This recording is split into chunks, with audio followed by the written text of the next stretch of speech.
ketemu lagi di channel Irma Safitri. Kali ini kita akan membahas mengenai konsep mall. Jangan lupa untuk like video ini, komen, dan subscribe. Selamat menyaksikan. Halo, ketemu lagi. Kali ini kita akan membahas mengenai konsep mall. Dimana menurut kimia pengertian dari konsep mol itu adalah nanti erat kaitannya dengan satuan jumlah. Satuan jumlah apa yang dimaksud? Itu adalah satuan jumlah dalam perhitungan kimia. Oke. Untuk beberapa istilah nanti yang akan sering muncul dalam konsep mol atau perhitungan kimia ini adalah yang pertama ada yang namanya massa atom relatif atau kita singkat dengan AR. Buat yang masih bingung, ini AR di sini bisa ditemukan dalam sistem periodik unsur ya sebagai nomor massa. Untuk yang kedua yaitu ada istilah massa molekul relatif atau kita singkat dengan MR, di mana MR ini merupakan gabungan atau hasil penjumlahan ya AR dari suatu senyawa. Untuk istilah yang ketiga nanti ada yang namanya bilangan Avogadro. Ini adalah suatu ketetapan yang dikemukakan oleh Avogadro di mana dia dinotasikan dengan L, dan L itu sendiri nilainya adalah 6,02 kali 10 pangkat 23 partikel. Untuk yang keempat nanti ada yang namanya istilah volume STP ya. Volume STP ini adalah volume pada keadaan standar, di mana pada keadaan standar ini pengukuran suhunya itu adalah pada suhu 0 derajat Celcius dan juga tekanannya sebanyak 1 atmosfer. Yang kelima nanti ada yang namanya istilah konsentrasi, di mana konsentrasi atau molaritas ini kita lambangkan dengan M yang mempunyai pengertian yaitu kadar suatu zat terlarut ya dalam 1 liter larutannya.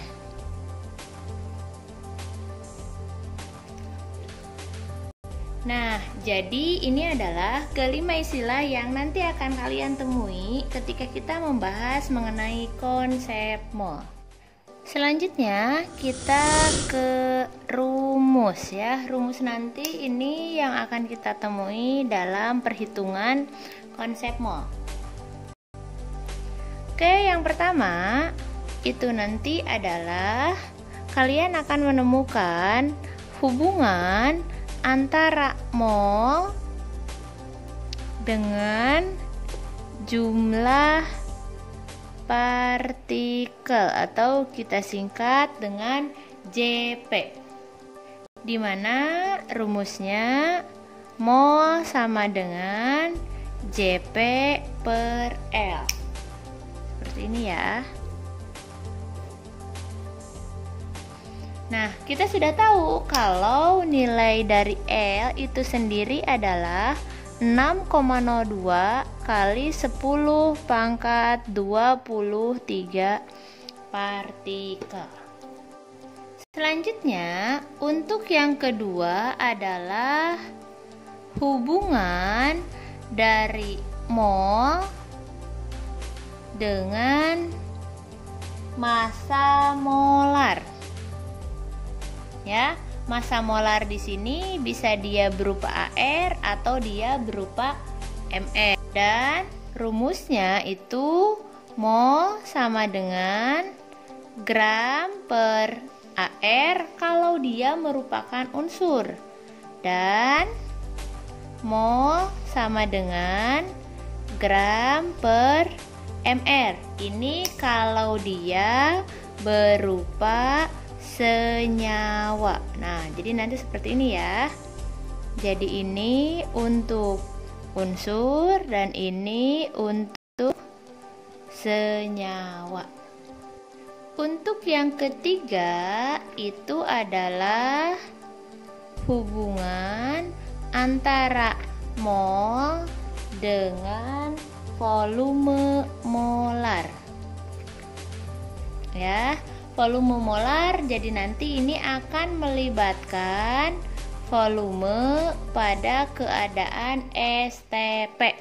Ya, rumusnya nanti mol sama dengan V pada keadaan STP dibagi dengan 22,4 ya. Jadi ingat, ini nilai 22,4 ini merupakan suatu tetapan. Untuk yang keempat itu adalah hubungan mol dengan konsentrasi atau kita singkat dengan M, di mana rumusnya mol sama dengan volume dalam liter, sama ini juga dalam liter ya, kalikan dengan M yang merupakan konsentrasi. Untuk hubungan mol dengan keempat faktor tadi bisa kita tuliskan seperti ini. Kita mulai dari yang pertama, yaitu hubungan mol dengan jumlah partikel. Saya buatkan dua panah seperti ini ya. Dimana ketika kita mencari mol dan melibatkan jumlah partikel, maka nanti akan ada yang namanya bilangan Avogadro atau L. Nah, untuk mencari mol dari jumlah partikel, tentu saja ini harus dibagi dengan L atau bilangan Avogadro.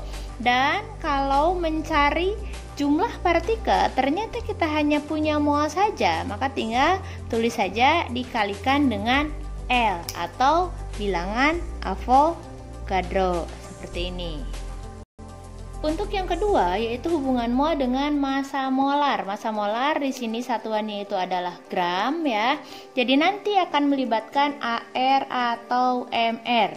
Nah, nanti ketika saya punya massa ya dan ternyata saya ingin mencari molnya, maka nanti saya tinggal membaginya dengan AR kalau dia unsur dan saya akan bagi dengan MR kalau dia adalah suatu senyawa. Begitupun sebaliknya, ketika saya punya mol ya, ternyata saya ingin mencari tahu berapa massa dari zat tersebut, maka saya tinggal kalikan dengan AR kalau dia unsur atau kalikan dengan MR kalau dia merupakan senyawa ya. Seperti itu. Yang ketiga yaitu hubungan mol dengan volume pada keadaan STP. Ingat di sini volumenya satuannya dalam liter ya. Nanti ini pun sama, ada panah yang mengarah ke mol dan ada panah yang mengarah ke volume STP. Dan kalau saya punya volume STP dan saya ingin mencari mol, maka yang harus saya lakukan adalah saya bagi volume tersebut dengan nilai 22,4. Dan kalau saya punya mol dan ternyata yang ditanyakannya itu adalah volume STP, maka saya akan kalikan nilai tersebut dengan angka 22,4. Ingat ya, nilai 22,4 ini merupakan suatu tetapan untuk gas pada volume 0 derajat Celcius dan tekanan 1 atmosfer. Selanjutnya yang keempat, di sini ketika kita mencari tahu hubungan antara MOA dengan konsentrasi. Ini pun sama, nanti akan ada dua panah ke atas dan panah ke bawah, maksudnya ke arah MOA dan ke arah konsentrasi. Ketika saya punya konsentrasi di sini dan saya ingin mencari mol, maka yang harus saya lakukan adalah saya kalikan nilai tersebut dengan volume. Volumenya dalam liter dan itu bukan volume STP. Dan kemudian jika sebaliknya saya punya mol dan saya ingin mencari konsentrasi, maka yang harus saya lakukan adalah saya bagi nilai tersebut dengan volume dalam satuannya adalah liter. Oke, sampai di sini bisa dipahami kan ya hubungan antara MOA dengan keempat faktor tersebut, mulai dari jumlah partikel, massa molar, volume STP, dan juga konsentrasi.